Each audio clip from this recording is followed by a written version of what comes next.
ভালো কইরা দাও না। এ চাচা, এ মাছ কি বিক্রি করবা? মাছ নিবেন মাছ? হ্যাঁ হ্যাঁ মাছ নিমু, মাছগুলো নিয়ে আসো। হাবা মাছ নিবা হয় দিয়ে আগে বেচা আইগে। আচ্ছা ঠিক আছে, তুই যা, আও তুই যা, আমি আইতাছি।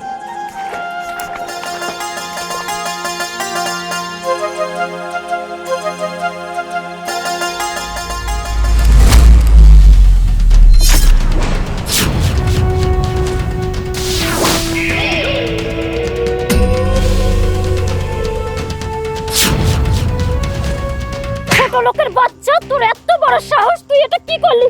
আমার এত দামি ড্রেসটা তুই নষ্ট করে দিলি। ম্যাডাম ম্যাডাম আমি দেখি নাই। আমি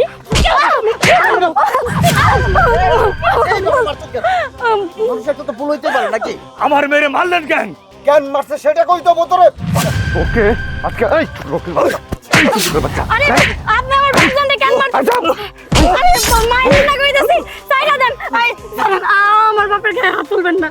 হাত তুলবো না তাই না? এই ছোট লোকের বাচ্চা, এত বড় অন্যায় করার পরেও আবার আমার মুখে মুখে তর্ক করছিস। কি করেছিস তুই? কি করেছিস? আমার হবু ওয়াইফের গায়ে তুই কাদা কেন দিয়েছিস? দেন আমি তো সেটা ইচ্ছা করে করি নাই, কাদার মধ্যে আমার পা পিছলা গেছিল, তাই ওনার মুখের উপরে যায় সব মাছ পড়ে গেছে। এই ছোট লোকের বাচ্চা, কি ভেবেছিস কিছুই বুঝতে পারি না? এইরকম দামি দামি ড্রেস আপ দেখে মাথা ঘুরে গিয়েছে তাই না? সেই জন্য কাদা দিয়ে পোশাকটা নষ্ট করে দিয়েছিস। ভালোভাবে বুঝতে পারি কেন দাঁড়িয়ে আছো। হবে না তুমি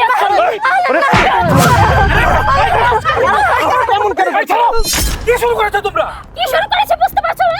দেখতে পাচ্ছ না এই ফকিন্নির বাচ্চা আমার ড্রেসের কি অবস্থা করেছে? আখি ভাইয়া তুমি আমাকে কেন মারছো? চুপ! এই তুই কার গায়ে হাত তুলছিস একবার ভেবে দেখেছিস? তুই হয়তো বা চিনতেই পারিসনি যে উনার পরিচয় কি, উনি আসলে কে। উনার যদি পরিচয় তুই শুনিস না তাহলে এখানে ভয়ে থরথর করে কাঁপবি। তুই হয়তো বা জানিসই না তুই এইখানে যে পোশাক পরে আছিস, এত দামি ড্রেস পরে আছিস, ভালো খাচ্ছিস, ভালো জায়গায় থাকছিস, এসব কার জন্য? একমাত্র উনার জন্যে। উনি যদি এই অবদানটা আমাদের উপর না রাখতেন না, আমাদের কবি পথের ভিখিরি হয়ে থাকতে হতো। আজকে রাস্তায় রাস্তায় ভিক্ষা করে আমাদের খেতে হতো। বুঝতে পেরেছিস? ভাইয়া তুমি এসব কি বলছো? আমি তো কিছুই বুঝতে পারছি না। তুই বুঝতে পারছিস না? আমি তোকে বোঝাচ্ছি। এই মোস্তফাই ছিল তোর বাবার বন্ধু। যখন তোর বাবা মারা যায় তখন আমরা খুব অসহায় করুণ অবস্থায় পড়ি। আমাদের খাবারের টাকা ছিল না, তোদের লেখাপড়া করাবো, ভালো জামা কাপড় দিব, সে সামর্থ্যটুকু আমার ছিল না। তখন কে সাহায্য করেছে জানিস? এই মোস্তফাই। সে তোদের লেখাপড়া, ভরণ পোষণ, যত যাবতীয় কাপড় চোপড় সব কিছু বহন করেছে উনি। আজ ওনার দৌলতে আমরা কোটিপতি। হ্যাঁ বলতে পারিস, তাহলে উনি গরিব কেন? আরে ভাগ্যের নির্মম পরিহাস যাকে বলে। উনি ব্যবসায় লস খেয়ে আজকে উনি পথের ভিখারি হয়েছে। ওনাকে কতবার বলেছি, ভাই আসেন আমাদের বাসায় থাকেন, আপনার কোনো কিছু করতে হবে না, আপনার মেয়ে নিয়ে আমার কাছে থাকেন, কিন্তু না, সে থাকতে চায়নি, তার সম্মানই বেঁধেছে। আর তুই কি না আমার মেয়ে হয়ে তার গায়ে হাত তুলি, এতটুকু বিবেকে তোর বাঁধলো না? এখনো সময় আছে, তোর কাকার কাছে তুই মাপ চা। আঙ্কেল আমাকে মাফ করে দিন, আমার ভুল হয়ে গেছে। আপু তুমিও আমাকে মাফ করে দাও, আসলে আমি না বুঝে অনেক অন্যায় করে ফেলেছি, আমার অনেক বড় ভুল হয়ে গেছে, আমাকে মাফ করে দাও।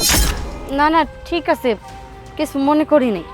আর মোস্তফা ভাই, আজকে থেকে আপনার কোনো কাজ করবেন না। আপনি আর আপনার মেয়ে এখন থেকে আমার বাসায় থাকবেন, ও আমার মেয়ে হয়ে থাকবে। আপনি সত্যি বলতেছেন? হ্যাঁ ভাই, আমি সত্যি বলতেছি। চলেন, চল মা। আসো মা।